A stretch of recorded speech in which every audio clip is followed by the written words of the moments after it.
Hello दोस्तों, मैं हूं विपिन और स्टडी अनलिमिटेड में आपका स्वागत है। जैसा कि आपको मालूम है कि हमने मैथमेटिक्स की सीरीज स्टार्ट किया है, जिसमें कि हर वीडियो में हम 20 क्वेश्चन डिस्कस करते हैं। पिछले वीडियो में हमने देखा था क्वेश्चन नंबर 1 से लेकर के 20 तक। आज के वीडियो में हम देखेंगे क्वेश्चन नंबर 21 से लेकर के 40 तक। तो चलिए देखते हैं क्वेश्चन नंबर 21। यदि जानवी 1,25,000 रुपये 8% की वार्षिक दर से ब्याज पर उधार लेते हैं तो 2 वर्ष के अंत में उसके द्वारा अदा की जाने वाली राशि क्या होगा। अब देखो यहाँ P का वैल्यू कितना है, 1,25,000। P को क्या बोलते हैं, प्रिंसिपल या इसको बोलते हैं क्या, मूलधन।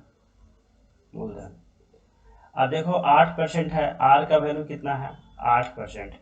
ये क्या हो गया, रेट, या हिंदी में इसको बोलते हैं दर। अब देखो 2 वर्ष के अंत में टाइम कितना हो गया, 2 वर्ष। टाइम कितना हो गया, 2, समय हो गया 2 वर्ष। अब उसके द्वारा अदा की जाने वाली राशि कितनी होगी। देखो इस तरह का क्वेश्चन जब भी सोल्व करना हो ना, तो हम क्या करते हैं कि P को हम मान लेते हैं कितना, 100%। अब देखो जब सिंपल इंटरेस्ट निकालना है तो R और T को गुना करते हैं, 8 गुने 2 करेंगे, कितना हो जाएगा, 16%। और हमें फाइंड आउट करना है क्या, अमाउंट का मतलब क्या, मिश्रधन। तो मिश्रधन जब भी फाइंड आउट करना है तो ये P और SI को जोड़ देते हैं, तो ये कितना हो जाएगा, 116%। हम सिंपली क्या करते हैं, 1,25,000 का 116% हम निकाल देते हैं। अब देखो हम यहाँ 0 0 कैंसिल नहीं करेंगे, बल्कि इसको हम क्या करते हैं, 125 गुने 1,000 लिख सकते हैं। अब देखो ये 25 से 5 बार में कट जाएगा, और ये 25 से 4 बार में कट जाएगा, और ये 4 से इधर काटते हैं तो 29 बार में कटेगा। अब 29 को हम अगर 5 से गुना कर दें तो कितना हो जाएगा, 145, 1 2 3। ऑप्शन नंबर सी इसका आंसर हो जाएगा। चाहे तो हम इसको हम फार्मूला पे भी हम बना सकते हैं। एसआई का जो फार्मूला होता है क्या, पी गुने आर गुने टी डिवाइडेड बाई कितना, 100। पी का वैल्यू कितना है, 1,25,000। आर का वैल्यू कितना है, 8, और टाइम कितना है, 2। 100 से हम भागा दे देते हैं, 2 शून्य कैंसिल हो जाएगा। 125 को जब हम 8 से गुना करते हैं तो 1,000 होता है, और एक शून्य है तो 10,000 होगा। 10,000 को जब 2 से गुना करेंगे तो कितना आ जाएगा, 20,000। अब एसआई जब 20,000 निकल गया, अब अमाउंट निकालना है तो क्या करना पड़ेगा, पी और प्लस एसआई करना होगा। पी का वैल्यू कितना है, 1,25,000, और एसआई का वैल्यू कितना है, 20,000। दोनों को अगर हम जोड़ देते हैं तो कितना होगा, 1,45,000। ऑप्शन नंबर सी इसका आंसर हो गया। अब नेक्स्ट क्वेश्चन देखते हैं। नेक्स्ट क्वेश्चन क्या कह रहा है, पी क्यू कितना है, 6 सेंटीमीटर, ये है 6 सेंटीमीटर। क्यू आर कितना है, 8 सेंटीमीटर, और angle P Q R 90 degree है। ये एंगल 90 डिग्री दिया हुआ है, मतलब मेरा काम बन गया।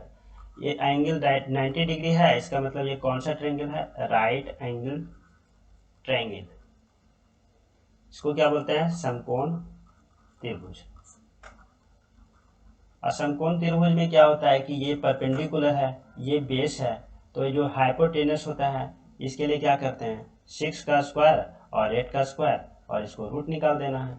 ये कितना हो जाएगा, 36, और ये कितना हो जाएगा, 64, और ये हो गया रूट 100। आंसर हो जाएगा कौन सा, 10। Option number C. Next question देखते हैं। 50 व्यक्तियों के एक कार्यालय में 18 लोग जो है आप दाएं हाथ से लिख सकते हैं और 26 लोग बाएं हाथ से लिख सकते हैं। इसको हमें वेन डायग्राम के थ्रू सॉल्व करना पड़ेगा। तो वेन डायग्राम हम बना लेते हैं एक, ठीक है। ये क्या है, 18 लोग जो है दाएं हाथ से लिख सकते हैं, दायां है तो राइट कर देते हैं, और बायां है तो लेफ्ट कर देते हैं। 18 लोग दाएं हाथ से लिख सकते हैं और 26 लोग बाएं हाथ से लिख सकते हैं। टोटल कितना है, 50 है। और दो लोग जो है वो दोनों हाथ से लिख सकते हैं, 2 लोग जो है दोनों हाथ से लिख सकते हैं। तो कितने ऐसे लोग हैं जो लिख ही नहीं सकते हैं, ठीक है। तो अगर हम 18 में से 2 माइनस करें, ये 16 लोग वैसे होंगे जो सिर्फ दाएं हाथ से लिख सकते हैं, और 26 माइनस 2 करते हैं तो ये कितना हो गया, 24। तो 24 लोग ऐसे होंगे जो कि सिर्फ दाएं हाथ से लिख सकते हैं।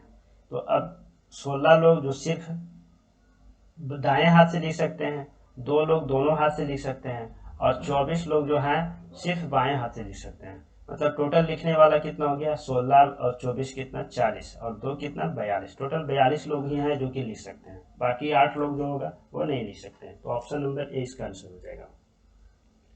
नेक्स्ट क्वेश्चन देखते हैं। 54 छात्रों की एक कक्षा में 24 छात्र दूध पीते हैं। इसके लिए भी हम एक वेन डायग्राम बना लेते हैं। ये क्या है, मिल्क पीते हैं कितने लोग 24 कर देते हैं, और एक और है वो क्या है चाय पीते हैं 30 कर देते हैं इसको, ये कितना है 28 लोग।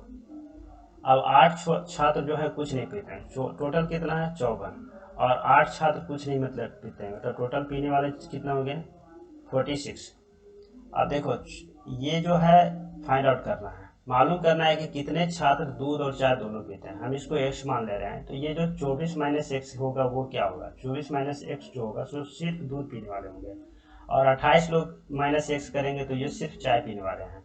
तो देखो 24 माइनस एक्स सिर्फ दूध पीने वाले हैं, 28 माइनस एक्स सिर्फ चाय पीने वाले हैं, और एक्स जो हुआ चाय और दूध दोनों पीने वाले हैं, और ये टोटल कितना हो गया 46 हो गया। अब ये देखो एक एक्स और एक एक्स तो कैंसिल हो जाएगा, बाकी कितना हो जाएगा 24 और 28 कितना 52, अब 52 माइनस एक्स इक्वल टू कितना 46। अब इस एक्स को अगर इधर ले आते हैं तो प्लस हो जाएगा, और इसको इधर ले जाते हैं तो कितना माइनस हो जाएगा। कितना आ गया आंसर 6 आंसर आ जाएगा, ऑप्शन नंबर 20। नेक्स्ट क्वेश्चन देखते हैं।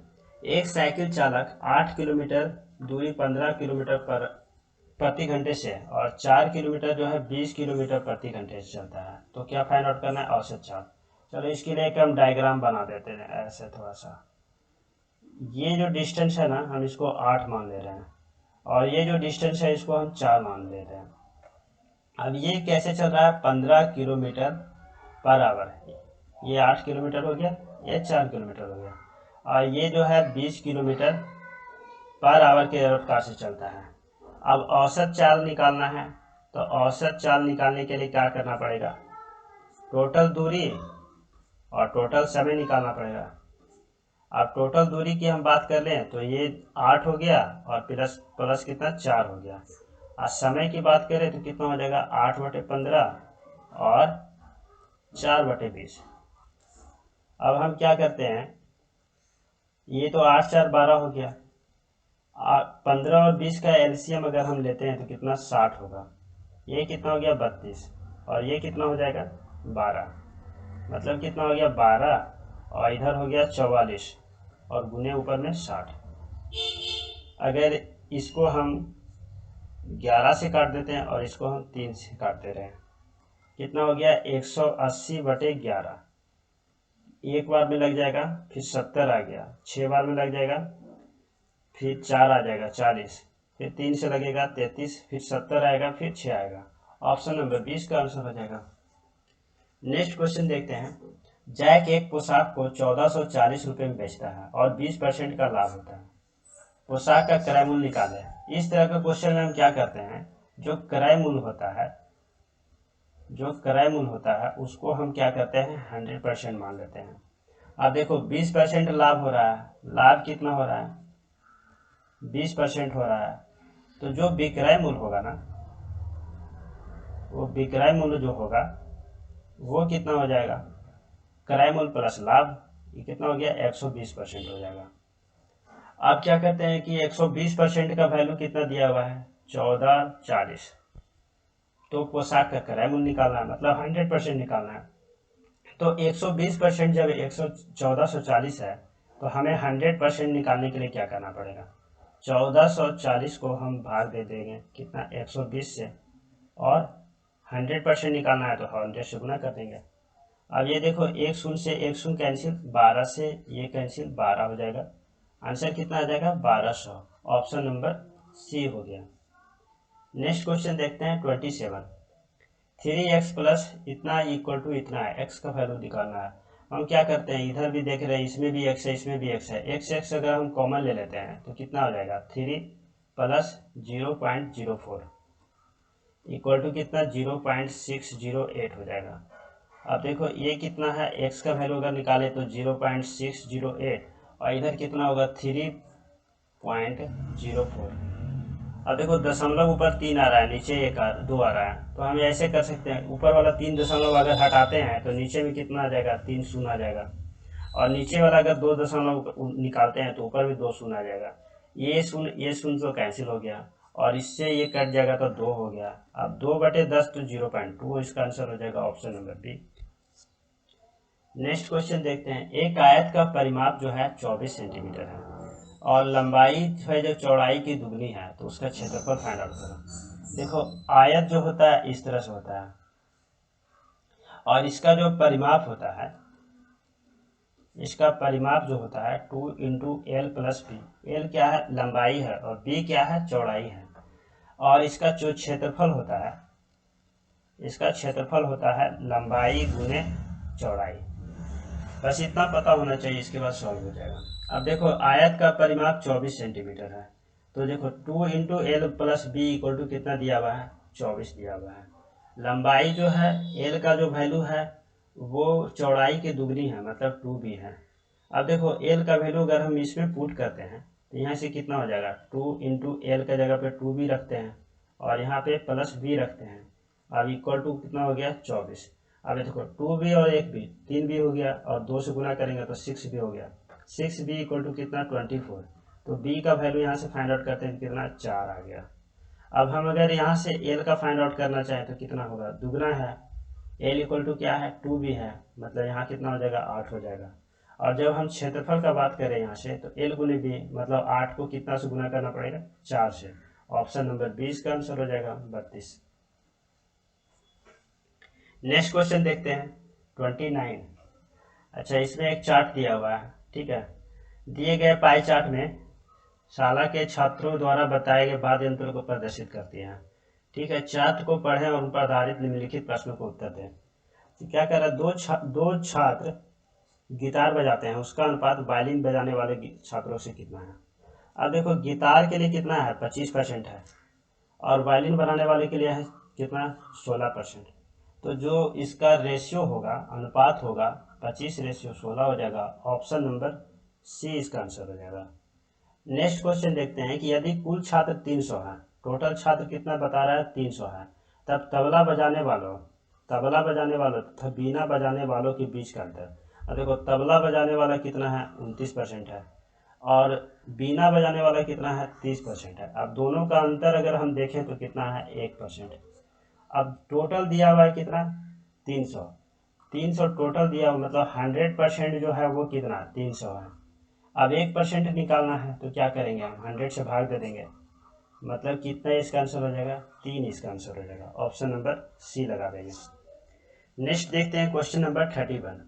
वायलिन से संबंधित सेक्टर का कोण, वायलिन से संबंधित सेक्टर का कोण, ये देखो 16% है।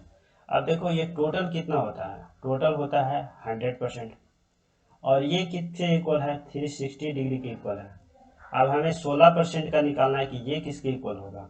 तो अगर हम 1% का निकालें तो 360/100 हो जाएगा, और 16% का निकालें तो 16 से गुना हो जाएगा।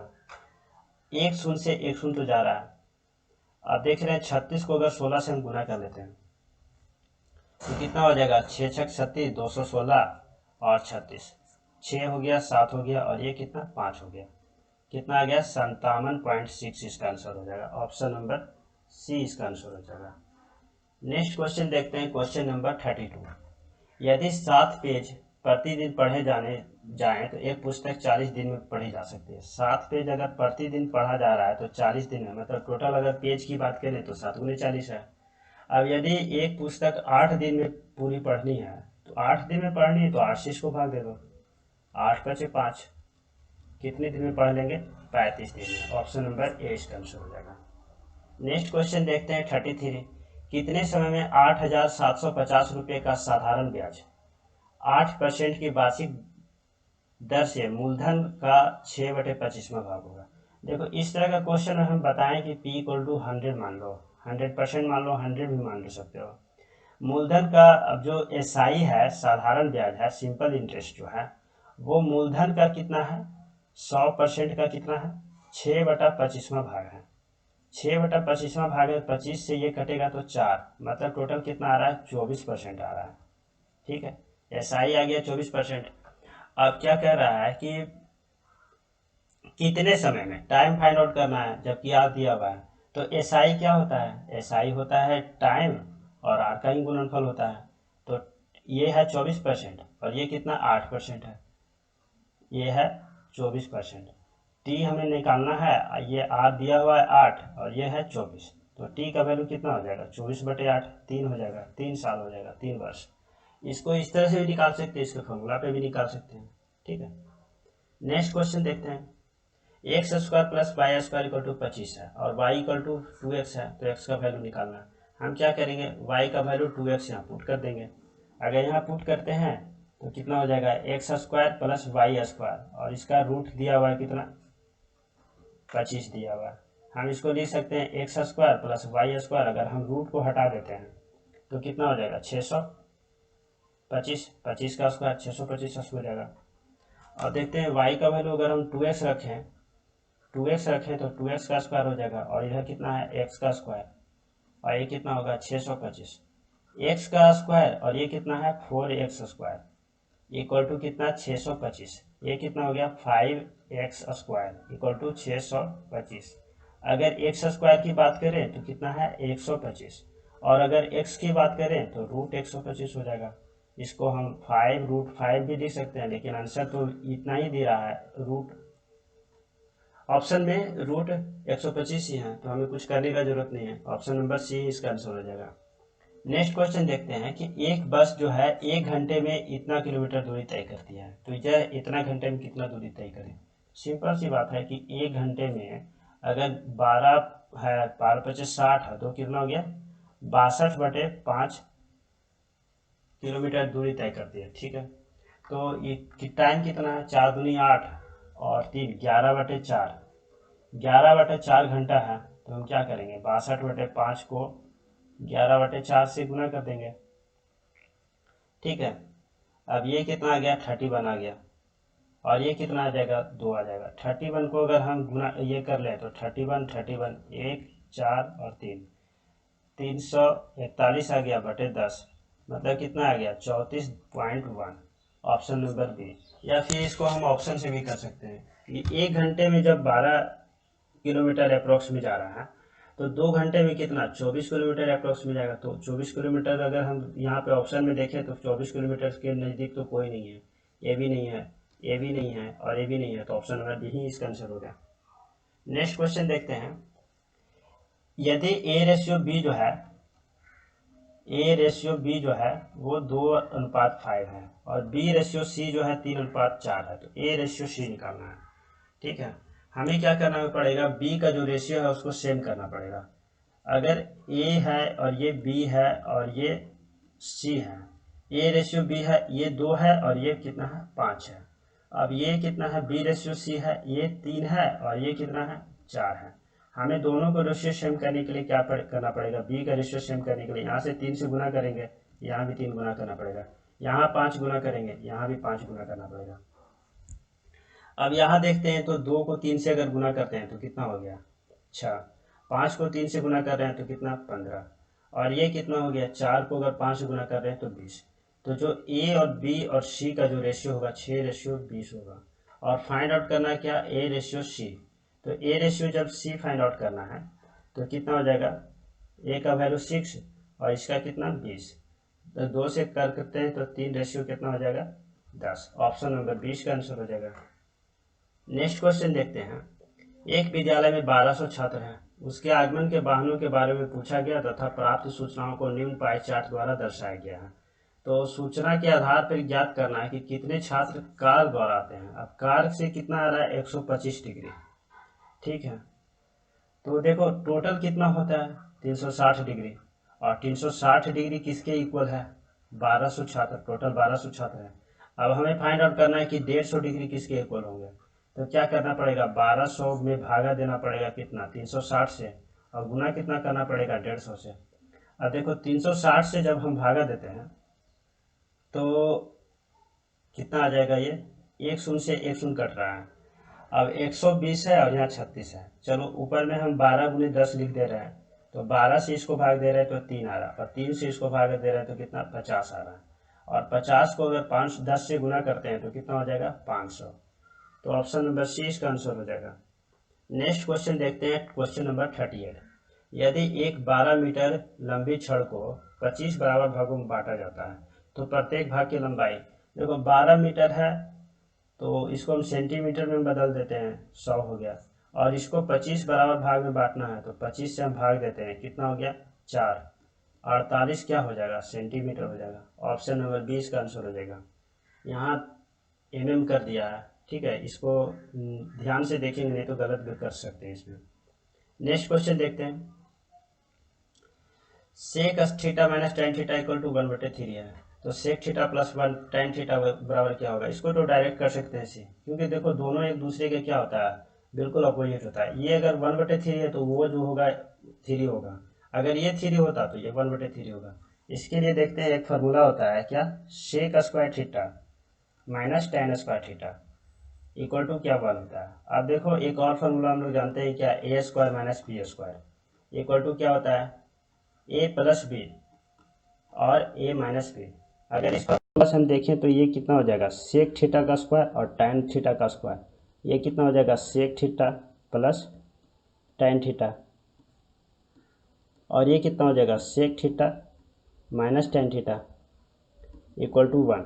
अगर हमें निकालना है sec theta plus tan theta तो हम क्या करेंगे, 1/सेक थीटा माइनस टेन थीटा हो जाएगा।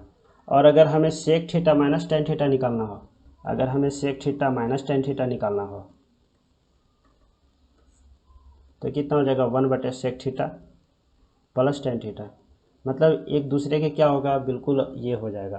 1/3 है तो ये 3 हो जाएगा, ये 3 है तो 1/3 हो जाएगा। तो इसमें कुछ करना नहीं है, ऑप्शन नंबर सी इसका आंसर हो जाएगा। नेक्स्ट क्वेश्चन देखते हैं। यदि 5x और 8x का HCF जो है और LCF जो है 9 है और 360 है, ठीक है, तो x का वैल्यू फाइंड आउट करना है। देखो ये क्या है, 5x है और ये है 8x है, तो क्या x का वैल्यू फाइंड आउट करना है, सिंपली इसको निकाल सकते हैं। ये 5x है और ये 8x है। अगर इस दोनों में हम HCF की हम अगर बात करें तो कॉमन टर्म लेते हैं, कॉमन टर्म कौन सा है, h है, तो ये x होगा। और x का वैल्यू तो सिंपली दिया हुआ है कितना, 9 है, तो बाकी कुछ से मतलब ही नहीं। ऑप्शन नंबर इसका ऑप्शन नंबर इसका सी इसका आंसर हो जाएगा। या फिर अगर LCM हम यहाँ से देखते हैं, यहाँ से अगर हम LCM देखते हैं तो कितना होगा, 5। पहली बात तो दोनों में जो कॉमन है तो x तो आएगा ही, और 5 गुने 8 है और गुने 100 आएगा, मतलब टोटल कितना 40x आएगा, ठीक है। और 40x इक्वल टू कितना दिया हुआ है, 360। तो x का वैल्यू अगर हम यहाँ से फाइंड आउट करते हैं तो कितना आ रहा है, 9 आ रहा है। यहाँ से भी हम देख सकते हैं, ऑप्शन नंबर सी इसका आंसर हो जाएगा। नेक्स्ट क्वेश्चन देखते हैं। अच्छा आज का लास्ट है ये। चलो गाइस आज के लिए इतना ही।